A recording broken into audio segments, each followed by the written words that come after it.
Converting within the metric system is pretty easy because it is based on our number system, the base 10 number system. But when we need to convert within the U.S. customary or across systems between U.S. customary between U.S. customary and metric, it can be a little bit more challenging. Now, sometimes it's pretty easy. Let's say you have 36 inches and you want to know how many feet that is. Pretty much everybody knows, there are 12 inches in a foot, so you're going to divide and get your 3 feet. But there are times where sometimes we get stuck, and though we may know the relationship between different units, such as the fact that there's 3 feet in a yard, or there's 5,280 feet in a mile, we may not know what to do with that number. Do we multiply or do we divide? So what we're going to look at is a process called dimensional analysis.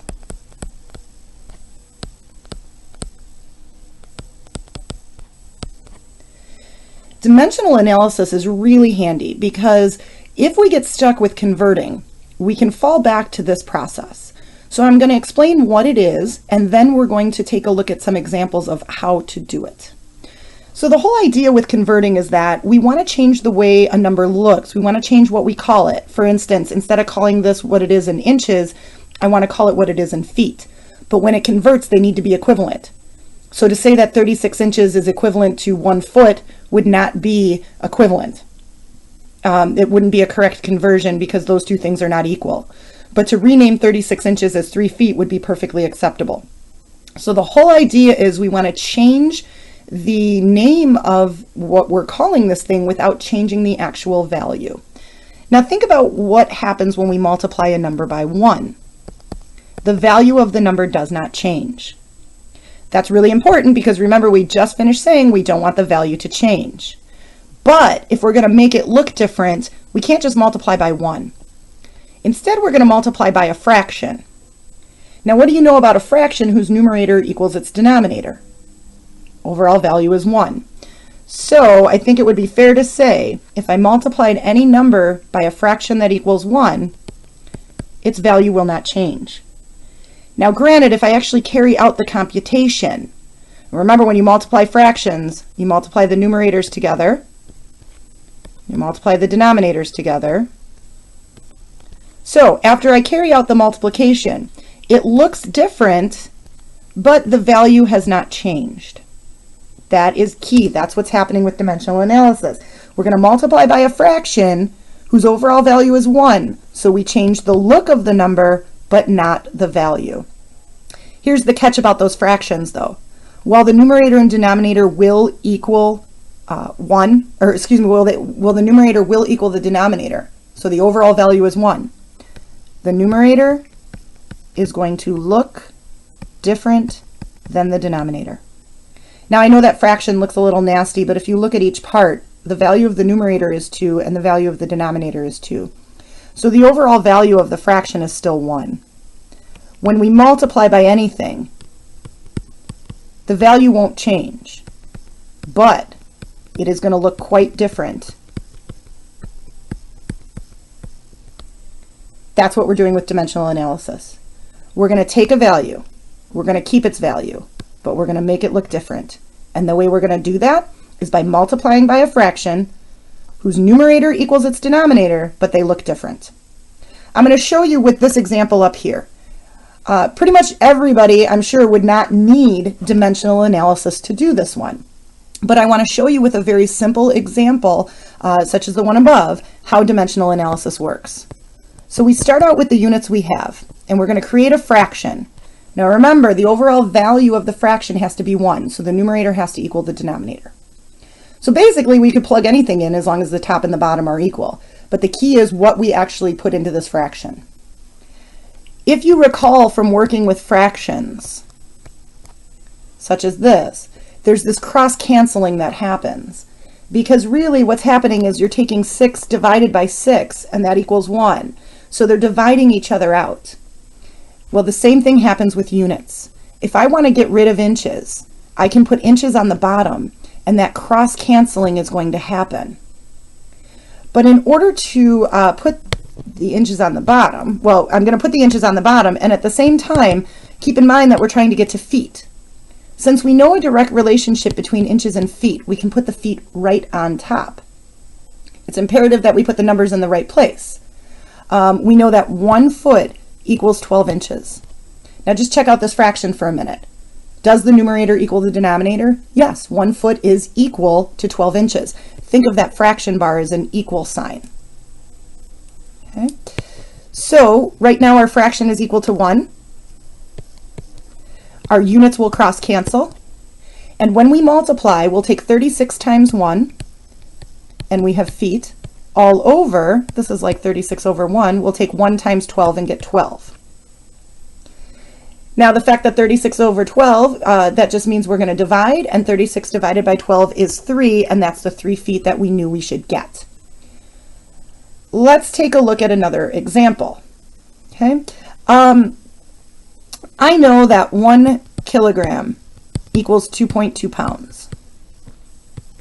Okay, that may not be common knowledge for everybody. I understand that, and I do not expect you to memorize these things. In fact, if you look at the back of page 1 in your formula packet, towards the bottom, there are some conversion facts there for you.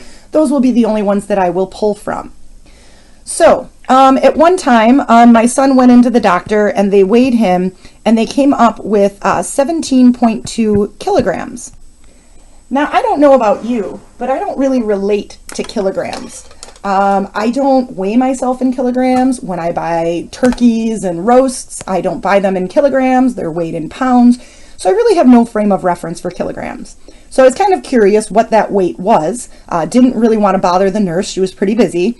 So yes, this is what I do in my spare time. I do math. What I did, because though I knew this relationship, I wasn't sure if I was supposed to divide by the 2.2 or multiply by the 2.2. So I actually thought about the dimensional analysis. Now, if I want to get rid of kilograms, kilograms are going to have to go on the bottom so that cross-canceling happens. Since I do know a direct relationship between kilograms and pounds, I can put the pounds right on top.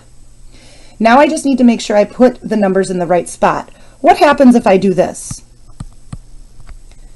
Just because I plug the numbers in doesn't mean they're right. Does 1 pound equal 2.2 kilograms? Fact is no. 1 pound does not equal 2.2 kilograms. Sometimes you'll put the numbers in the wrong spot. So just erase them and put them in the right spot. It's actually 2.2 pounds that equals 1 kilogram. Now just notice the fraction, numerator and denominator are equal, so that's good. Kilograms will cancel with kilograms, and this shows me that to get the correct conversion, I should multiply by the 2.2. So 17.2 times the 2.2 gives me 37.84, and the units that are left are pounds. So my son weighed around 38 pounds. Okay. We're going to look at a couple more examples. All right. Let's take a look at one that might take a few more steps. Because sometimes we don't have a direct relationship between where we're at and where we're going. Case in point, what if we want to know how many seconds are in 1 week? I know you have a burning desire to know how many seconds are in a week, right? Not really. We're just going to do a nice long dimensional analysis problem. So I set up a fraction, and I know that if I want weeks to go away, they're going to go on the bottom. Problem is, I don't know a direct relationship between weeks and seconds. If I did, I'd be done. So I have to think about, is there something that can start leading me towards seconds? Some relationship I know between weeks and another unit of time that'll start moving me towards seconds. And the answer is days. Again, make sure you put the numbers in the correct places. It's not 1 day to 7 weeks, it's 7 days to 1 week. Looking at this fraction, I see the top is equal to the bottom, so I'm good. Weeks will cancel with weeks. Problem is, if I carry out the computation, I'm left with days, which is not where I want to be. I want to move to seconds. So what I can do is simply set up another fraction. This time, the units I'm trying to get rid of are days. So days will go on the bottom. Now, I don't know a direct relationship between days and seconds, but I do know how many hours are in a day, and that's going to start moving me closer to the seconds. 24 hours in 1 day. Okay. If you note the units, days will cross cancel with days. If I carried out the computation at this point, I'd be left with hours. Better, but not good enough. So we create another fraction. We put hours on the bottom. If you know how many seconds are in an hour, that's great. Many of us don't, but we do know how many minutes are in an hour. So 60 minutes in 1 hour. At this point, hours would cancel with hours, and we'd be left with minutes. So one final step will get us there. When we put the minutes on the bottom, we know a relationship between minutes and seconds. Minutes would cancel with minutes. Now, before you carry out any computation, always double check your units. See that the cross-canceling happens. Weeks cancel weeks, days will cancel days, hours cancel hours, minutes cancel minutes, and the only remaining units are the seconds that we are trying to get to. The last thing we need to do is multiply. We're going to multiply all the way across the top. So when I take 7 times 24 times 60 times 60, I end up with 604,800. Now when I multiply all these denominators together, it's just a bunch of ones. So I'm not really dividing by anything. Dividing by 1 leaves it as itself. And note the units are seconds. So our final answer is 604,800 seconds. Okay. One final example. All the conversions we have done so far have been what we would consider linear conversions, meaning the exponent has been 1. But as we saw with the metric system, sometimes we need to convert between square units. So we'll begin much like we did before. So here's that example I was talking about before, where my carpenter gave me the square footage of my basement, but I needed to know how many square yards I had in order to figure out the cost of my flooring. So I'm going to start out just like I did with what I have. I'm going to set up a fraction. Now here's the thing. I don't know a direct relationship between feet and yards. Or excuse me, square feet and square yards. But I do know a relationship between feet and yards. So that's a great starting point.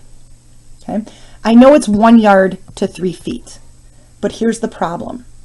You may not realize where that square foot came from. If you think about algebra, when you take x times x, you get x squared. So that square foot came from taking a foot times a foot. In other words, there are 2 factors of a foot there. So when you do the cross-canceling, this foot doesn't knock out both. It just gets rid of one of them. If I was to multiply now and carry out the computation, the units would be a foot times a yard, which is a foot yard.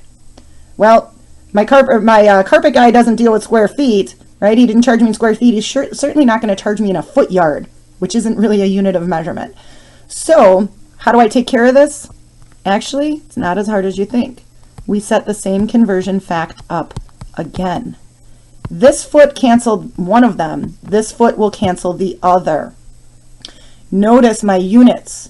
When I take a yard times a yard, I get the square yard I wanted. So let's see what we have to do. 1750 times 1 gives us 1750. All over, we're not going to just divide by 3. That would be the foot to yard conversion. Instead, we're going to divide by 3 times 3, which is 9. So 1750 divided by 9 is 194.4 square yards. So if you notice, remember with the metric system, if it was a linear conversion, we did what the chart said, but if it was a square conversion, we doubled. For dimensional analysis, if it's a linear conversion, you do what you need to do, but if it's a square conversion, you see that conversion factor twice. I bet you can guess, if we had a cubic conversion, you wouldn't see the conversion factor once or twice, you would see it 3 times. And note the significance of 9. We're not just dividing by 3, we're dividing by 3 squared. So in class, we will be doing some dimensional analysis practice, and you will have an assignment. In the next videos, though, you will be looking at doing some a measurement of two-dimensional spaces.